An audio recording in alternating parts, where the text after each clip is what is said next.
नमस्कार, सत्यहिंदी.com पर आपका स्वागत। मैं हूं शैलेश।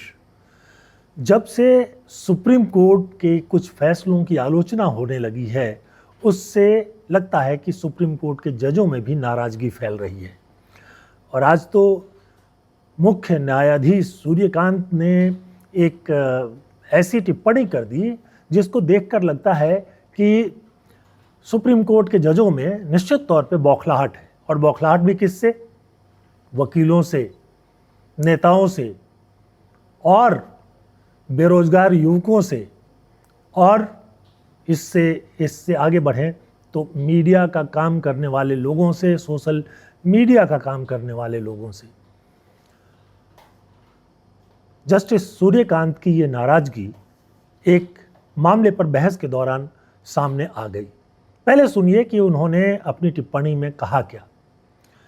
जस्टिस सूर्यकांत कहते हैं, समाज में पहले से ही पैरासाइट यानी परजीवी मौजूद हैं जो सिस्टम पर हमला करते हैं और आप उनके साथ हाथ मिलाना चाहते हैं। यहाँ वो वकीलों की बात कर रहे हैं, आप मतलब वकील।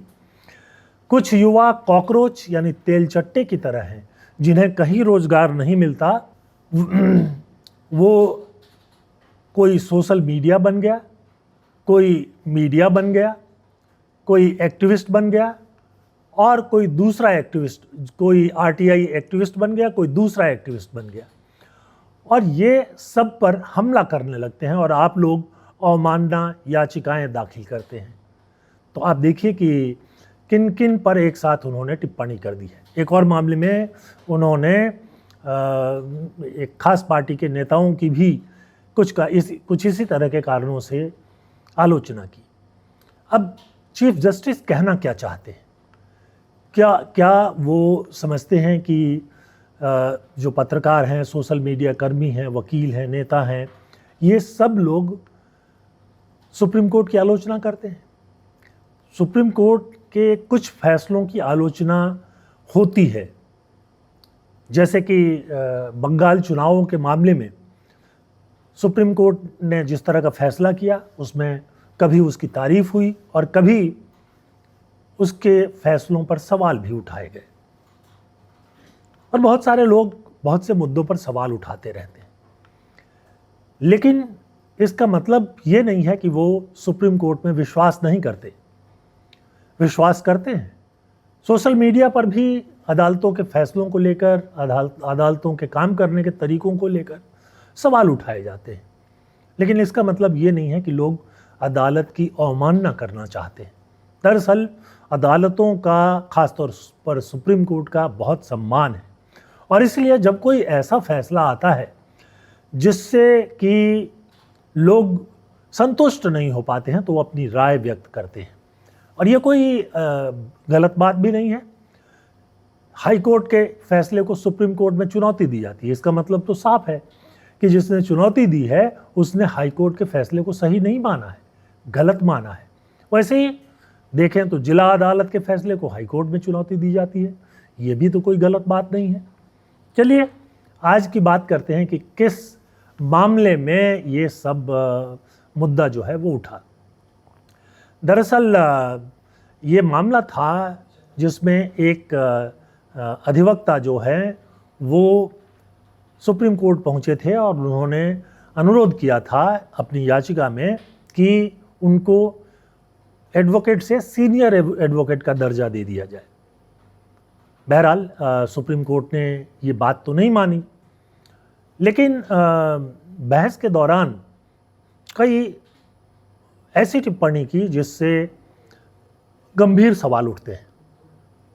एक टिप्पणी में उन्होंने कहा कि दिल्ली में बड़ी संख्या में फर्जी वकील सक्रिय हैं और वो उनकी एलएलबी की डिग्री की प्रामाणिकता की सीबीआई से जांच कराने पर विचार कर रहे हैं। लाइव लॉ के मुताबिक सीजेआई सूर्यकांत और जस्टिस जयमाल्य बागची की बेंच इस वकील के मामले को देख रही थी। वो वरिष्ठ अधिवक्ता बनना चाहते थे। इसी अर्जी पर सुनवाई चल रही थी। इस दौरान चीफ जस्टिस ने कई बार तल्ख और तीखी टिप्पणियों की झड़ी लगा दी। उन्होंने कहा कि सोशल मीडिया पर इन वकीलों की टिप्पणियों को वो देख रहे हैं और उनकी कानूनी डिग्री की वैधता पर उन्हें संदेह है। भाई अगर संदेह है तो निश्चित तौर पर इसकी जांच होनी चाहिए। लेकिन उन्होंने ये भी कहा कि मैं किसी ऐसे मामले का इंतज़ार कर रहा हूँ, मैं चाहता हूँ कि सीबीआई जो है 30 हज़ारी के वकीलों की एलएलबी की जो डिग्री है उसकी जांच करे। और उन्होंने ये भी कहा कि जो वो फेसबुक पर और अन्य जगहों पर डाल रहे हैं, क्या वो सोचते हैं कि हम उसे नहीं देख रहे हैं? बार काउंसिल ऑफ इंडिया इस मामले में कुछ नहीं करेगी। दरअसल अगर डिग्री फर्जी है तो ये काम बार काउंसिल ऑफ इंडिया का ही है कि वो देखे और अगर फर्जी डिग्री वाले हैं तो उनको हटाए। लेकिन चीफ जस्टिस ने कहा कि बार काउंसिल ऑफ इंडिया जो है ये इस मामले में कुछ करेगी नहीं। हज़ारों लोग काले कोट पहनकर बैठे हैं, मुझे उनकी डिग्री की प्रामाणिकता पर गंभीर संदेह है। उन्होंने ये भी कहा कि बार काउंसिल ऑफ इंडिया से इस मामले में किसी कार्रवाई की उम्मीद नहीं की जा सकती, क्योंकि वे इन वकीलों के साथ पूरी तरह से मिली भगत में हैं। उन्होंने कहा कि शायद सीबीआई को ही कुछ करना पड़ेगा। तो ये एक मामला था जिसमें उन्होंने इतनी सारी टिप्पणियां कर दी, इतने सारे लोगों को घेर दिया। और उसके बाद एक और मामला आया, वो शिवसेना का जो विभाजन हुआ था कुछ सालों पहले और उसके जो चुनाव चिन्ह का मामला था, उस पर सुनवाई कर रहे थे।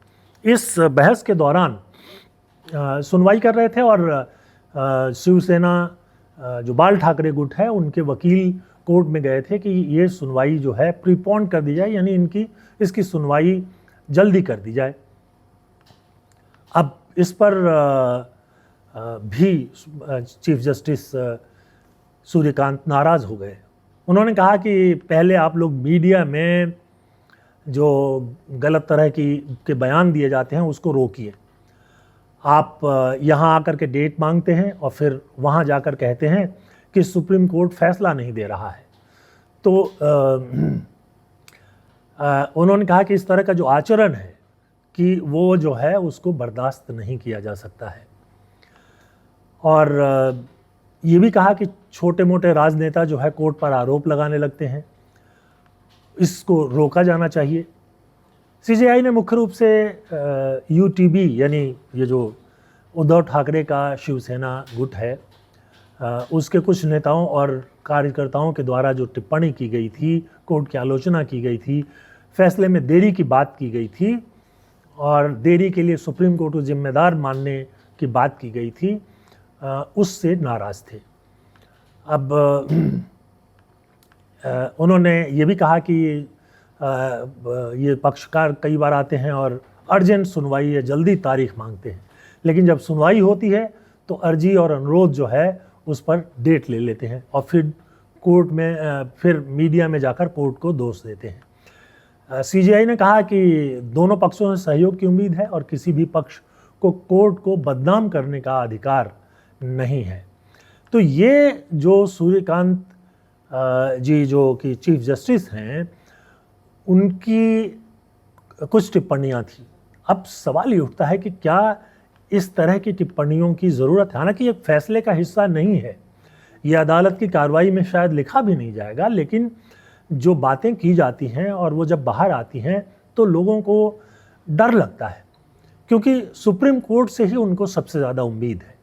अगर कोई ये सवाल उठाता है कि जो बंगाल में मतदाताओं का नाम काटे जाने के बाद प्रक्रिया अपनाई गई और जिस तरह से करीब 27 लाख लोगों का नाम नहीं जुड़ा गया और इस पर सुप्रीम कोर्ट भी कोई फैसला नहीं दे पाया, तो ये सवाल तो है और इस सवाल को सुप्रीम कोर्ट देखना चाहिए। अब ज़्यादातर राज्यों में फिर से ये एसआईआर की प्रक्रिया शुरू हुई है। अगर ये मामले देखे नहीं जाएंगे तो जिन राज्यों में अब एसआईआर हो रहा है वहाँ से भी ये मामले आ सकते हैं। बहरहाल, जैसे चीफ जस्टिस सूर्यकांत उम्मीद कर रहे हैं कि मीडिया को, युवकों को, सोशल मीडिया में काम करने वाले लोगों को, वकीलों को जिम्मेदारी के साथ टिप्पणी करनी चाहिए और कोर्ट पर अनावश्यक आक्षेप नहीं लगाना चाहिए, वैसे ही आम लोग भी उम्मीद करते हैं कि अदालतें जब टिप्पणी करें भले ही वो फैसला का हिस्सा नहीं हो, वो बीच में भी जिसको इंटरमीडिएरी टिप्पणियां कहते हैं वो भी करें तो सावधानी बरतें, क्योंकि उससे लोगों में एक तरह की बेचैनी आने लगती है। ख़ास तौर पे सरकारों के का जो एक तरफा रवैया होता है उससे बचने का एक ही रास्ता है, और वो रास्ता है सुप्रीम कोर्ट का। उस रास्ते से संसद से भी बचाव नहीं हो सकता, क्योंकि संसद में तो जो सत्ताधारी पार्टी है उसका बहुमत होता है, और जब उसका बहुमत है तो वो वही वहाँ से फैसला निकलेगा जो सरकार चाहती है। लेकिन सरकार जो चाहती है उससे अलग अगर फैसला चाहिए तो सिर्फ उम्मीद सुप्रीम कोर्ट से ही होती है। बहरहाल इस मुद्दे पर आपकी क्या राय है, ये हमारे कमेंट सेक्शन में आकर के हमें ज़रूर बताइए। इसके साथ साथ अनुरोध है कि सत्य हिंदी के ऐप को डाउनलोड कर लें, हमारे प्रोग्राम को लाइक करें, हमारे चैनल को सब्सक्राइब करें, और हो सके तो सत्य हिंदी के सदस्यता अभियान से जुड़ें, इससे हमारी बहुत मदद हो सकती है। आज के लिए बस इतना ही।